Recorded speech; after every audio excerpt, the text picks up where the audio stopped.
Hello students, welcome to physics class. আমি last ক্লাছত আমাৰ থাৰ্ড চেপ্টাৰটো মোশ্যন ইন ষ্ট্ৰেইট লাইন আমি ষ্টাৰ্ট কৰিছিলোঁ। লাষ্ট ক্লাছত আমি ইন্ট্ৰডাকশ্যন পাৰ্টটো চালোঁ যে মেকানিক্স আমি ক'ৰ পৰা আৰম্ভ হৈছে তাৰ হিষ্ট্ৰী চালোঁ। মেকানিক্স মানে কি, মোশ্যন মানে কি, ৰেষ্ট মানে কি, সেই গোটেই ডিটেইলছখিনি আমি চাইছিলোঁ। আৰু আজি আমি সেই চেপ্টাৰটো তাৰ বিভিন্ন টাৰ্মছবিলাক আমি আজিৰ পৰা ষ্টাৰ্ট কৰিম। Okay, so' let's start the class.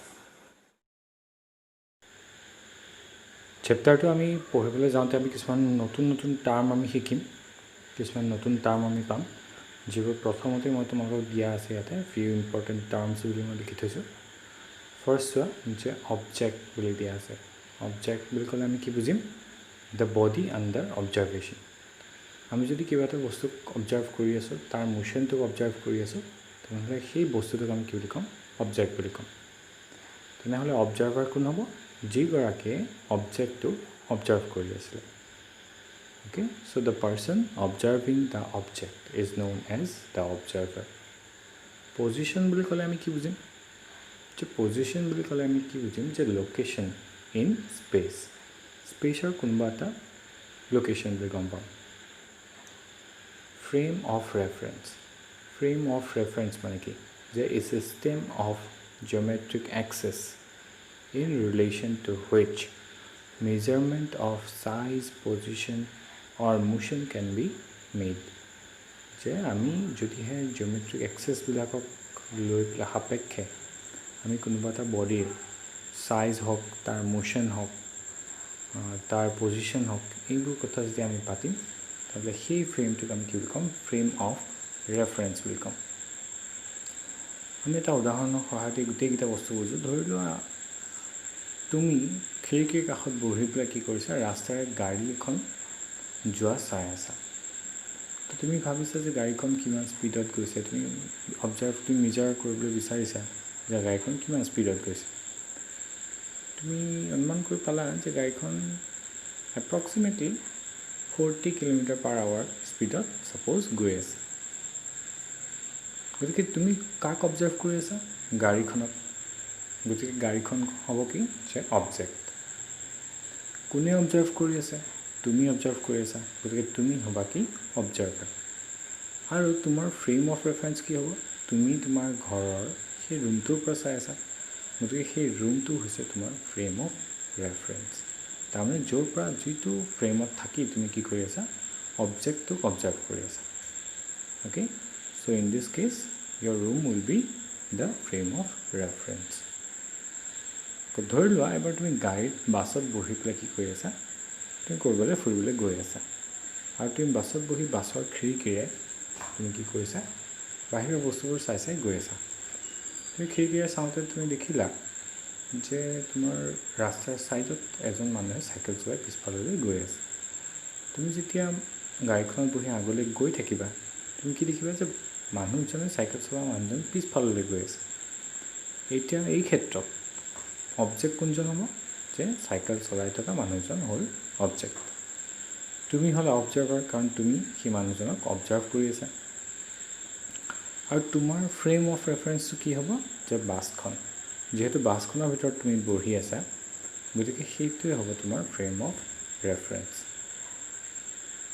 এই ধৰণে আমি কি হ'ব পাৰে? আমি object, observer, frame of reference, position, এই কথাখিনি আমি ডে টু ডে লাইফত আমাৰ কিছুমান এক্সাম্পলৰ দ্বাৰা বুজি পাব পাৰোঁ। অ'কে, আই থিংক তোমালোকে এই বস্তুখিনি বুজি পাইছা। আমাৰ নেক্সট টাৰ্মকেইটা হৈছে ৰেষ্ট এণ্ড মোশ্যন। ৰেষ্ট আৰু মোশ্যনৰ ওপৰত মই তোমালোকক আগতেও কৈছোঁ। ৰেষ্ট বুলি ক'লে আমি কি বুজিম? যে যেতিয়া অবজেক্টটোৱে তাৰ পজিশ্যনটো কি নকৰিব? সলনি নকৰিব। কাৰ সাপেক্ষে? With respect to the observer.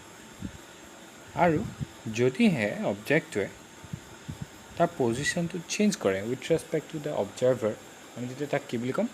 সি মোশ্যনত থকা বুলি ক'ম।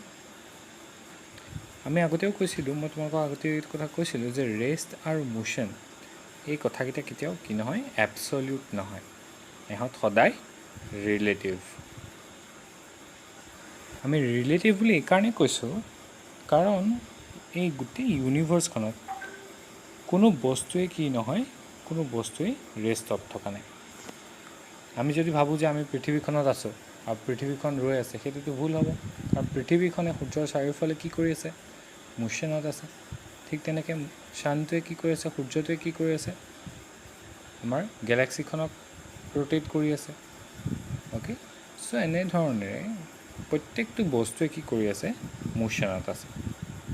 সেয়েহে আমি ক'ব নোৱাৰোঁ যে কোনোবা এটা বস্তু এবছলিউট ৰেষ্টত আছে বুলি। আৰু যদিহে কোনোবা এটা বস্তু এবছলিউট ৰেষ্টত নাই, তেনেহ'লে আমি মোশ্যনটোক কেনেকৈ ডিফাইন কৰিম? কাৰণ যিজন অবজাৰ্ভাৰে অবজাৰ্ভ কৰি আছে, তেওঁ যদি ৰেষ্টত থাকে, আমি তেতিয়াহে ক'ব পাৰোঁ যে বেলেগ এটা বস্তু কি হৈ আছে, তেওঁ যিটো বস্তু অবজাৰ্ভ কৰি আছে সেই বস্তুটো ৰেষ্ট বা মোশ্যনত আছে বুলি ক'ব পাৰে। কিন্তু যিহেতু অবজাৰ্ভাৰজনেই ৰেষ্টত থকা নাই, গতিকে তেওঁ কোনোবা এটা বস্তু মোশ্যনত আছে বা ৰেষ্টত আছে সেই কথাটো ক'বলৈ নোৱাৰে। সেয়েহে আমি কওঁ যে ৰেষ্ট আৰু মোশ্যন এই দুটা হৈছে এটা relative concept. It is not an absolute concept.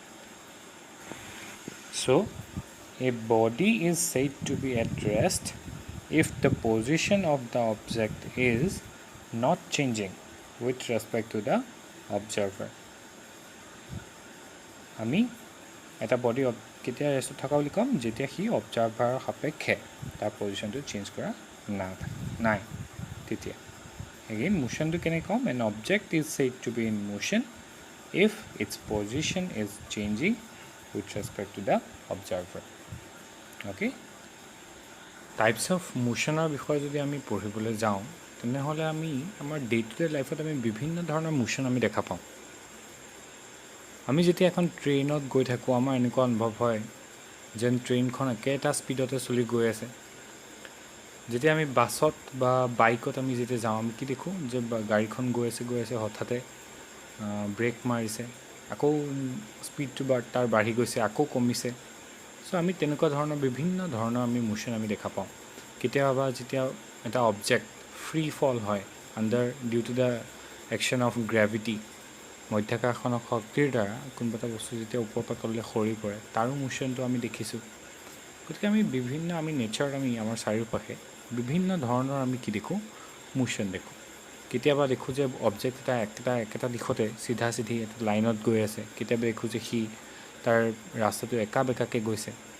গতিকে আমি বিভিন্ন ধৰণৰ কিছুমান মোশ্যন দেখোঁ। আৰু যদি ডাইমেনশ্যনৰ ক্ষেত্ৰত আমি যদি তাক ভাগ কৰোঁ, আমি তিনি ধৰণৰ মোশ্যন পাওঁ। কি? যে 1 dimensional motion, 2 dimensional motion and 3 dimensional motion.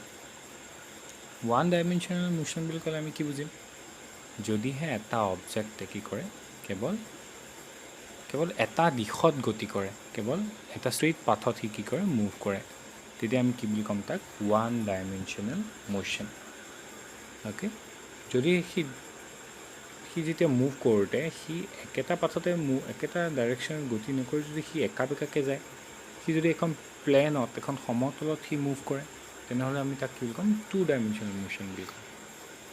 আৰু যদি সি মুভ কৰোঁতে সি ৰাইটো গৈছে, লেফ্টটো গৈছে আৰু ওপৰলৈও যাব পাৰিছে, তাৰমানে স্পেচত 3 ডাইমেনশ্যনেল স্পেচত সি কি কৰি আছে? মুভ কৰি আছে।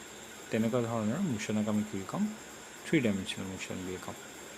অ'কে, স্কুলত তোমালোকে 3 ডাইমেনশ্যনেল কোঅৰ্ডিনেট জামেট্ৰি আৰু 2 ডাইমেনশ্যনেল কোঅৰ্ডিনেট জামেট্ৰি নিশ্চয় পঢ়িছিলা। 2 ডাইমেনশ্যনেল কোঅৰ্ডিনেট জামেট্ৰি তোমালোকে দেখিছিলা, এক্স আৰু ৱাই এক্সিছ আমি লৈছিলোঁ।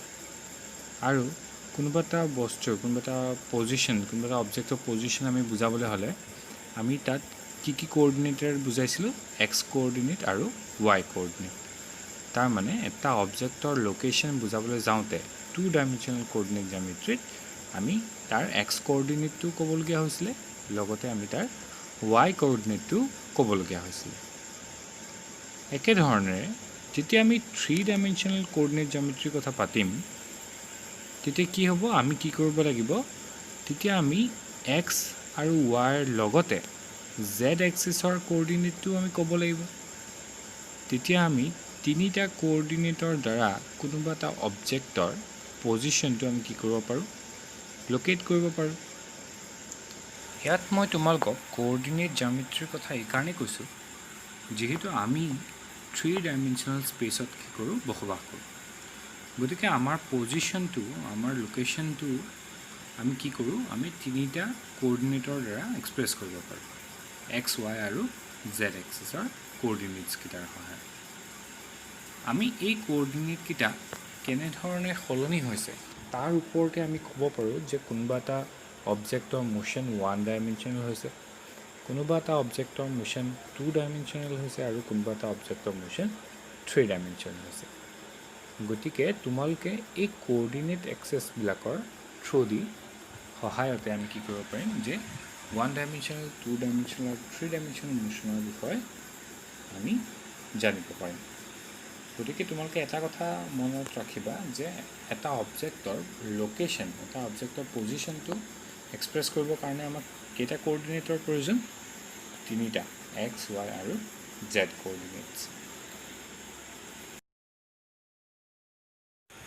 গতিকে ওৱান ডাইমেনশ্যনেল মোশ্যন বুলি ক'লে আমি কি বুজিম যেতিয়া এটা অবজেক্টৰ তিনিটা কোঅৰ্ডিনেটছৰ ভিতৰত যিকোনো এটা কোঅৰ্ডিনেটহে কি হ'ব সলনি হ'ব বাকী দুটা কি থাকিব ফিক্স থাকিব বাকী দুটা সলনি নহ'ব তেতিয়া আমি ক'ম যে the body is in one dimensional motion so' the motion of an object is said to be one dimensional if only one of the three coordinates specifying the position of the object changes with time যে তিনিটা coordinator ভিতৰত কেৱল এটা coordinate সময়ৰ লগত সলনি হৈ আছে যেহেতু এটা কোঅৰ্ডিনেট সলনি হৈ আছে গতিকে অবজেক্টটো কি হ'ব সি কেৱল এটা ডাইৰেকশ্যনতে মুভ কৰিব যদিহে এক্স কোঅৰ্ডিনেটটো সলনি হৈ আছে তেনেহ'লে আমি কি ক'ম যে বডিটো কি হৈ আছে এলং দ্য এক্স এক্সিছ তাৰমানে এক্স এক্সিছৰ পেৰেলেলি কি কৰি থাকিব সি মুভ কৰি থাকিব আৰু যদিহে তাৰ ৱাই কোঅৰ্ডিনেটটো সলনি হৈ আছে তেনেহ'লে কি হ'ব সি হয় এক্স এক্সিছত নহয় তাৰ পেৰেলেলি সলনি হৈ থাকিব ৱাই কোঅৰ্ডিনেটৰ আৰু যদিহে জেড কোঅৰ্ডিনেটটো তাৰ সলনি হৈ আছে সেই বডিটো কি হ'ব এলং দ্য জেড এক্সিছ বা তাৰ পেৰেলেলি মুভ কৰি থাকিব তাৰমানে বডিটো সদায় কি কৰিব এটা ষ্ট্ৰেইট লাইনত সি মুভ কৰি থাকিব আৰু এনেধৰণৰ মোশ্যনকে ওৱান ডাইমেনশ্যনেল মোশ্যনকে কি বুলি কোৱা হয় ফিজিক্সত ৰেক্টিলিনিয়াৰ মোশ্যন বুলিও কোৱা হয় বা লিনিয়াৰ মোশ্যন বুলিও কোৱা হয় এক্সাম্পল কেনেকুৱা ধৰি লৈছোঁ যে এডাল সৰু ৰছী বান্ধি থোৱা আছে আৰু তাৰ ওপৰত এটা পৰুৱা কি কৰি আছে গৈ আছে তো সেই পৰুৱাটোৱে কি কৰিব পাৰিব সেই ৰছীডালত হয় আগলৈ যাব পাৰিব নহয় পিছলৈ যাব পাৰিব গতিকে সেই পৰুৱাটোৰ মোশ্যনটো আমি কি বুলি ক'ব পাৰোঁ যে ওৱান ডাইমেনশ্যনেল মোশ্যন সি ৰছীডালৰ পৰা হয় আগলৈ যাব পাৰিব নহয় পিছলৈ আহিব পাৰিব আৰু তাৰ যাবলৈ বেলেগ ৰাস্তা নাই গতিকে তেনেকুৱা ধৰণৰ মোশ্যনক আমি কি বুলি ক'ম ওৱান ডাইমেনশ্যনেল মোশ্যন বুলি ক'ম আমি নেচাৰত সাধাৰণতে পাই থকা ফ্ৰী ফল তাৰমানে গ্ৰেভিটি আণ্ডাৰত যেতিয়া অবজেক্ট এটা ফ্ৰীলি ফল কৰে তাক আমি কি বুলি কওঁ ওৱান ডাইমেনশ্যনেল মোশ্যন বুলি আমি গম পাওঁ অ'কে সেইটো এটা এক্সাম্পল আমাৰ থাৰ্ড চেপ্টাৰটো গোটেই বস্তুবোৰ আমি কি কৰিম আমি ওৱান ডাইমেনশ্যনেল মোশ্যনৰ ওপৰতেই কথা পাতিম গতিকে এই ওৱান ডাইমেনশ্যনেল তাৰমানে ৰেক্টিলিনিয়াৰ মোশ্যনত থকা অবজেক্টবিলাকৰ ওপৰতেই আমাৰ এই গোটেই থাৰ্ড চেপ্টাৰটো আছে টু ডাইমেনশ্যনেল বা থ্ৰী ডাইমেনশ্যনেল কথা আমি এতিয়া নাপাতোঁ অ'কে চ' আমি যিটো লিনিয়াৰ মোশ্যন পাই আছোঁ সেইটো কেৱল এই থাৰ্ড চেপ্টাৰটো motion in a straight line আমি এই পাৰ্টখিনিৰ ভিতৰতে পঢ়িম অ'কে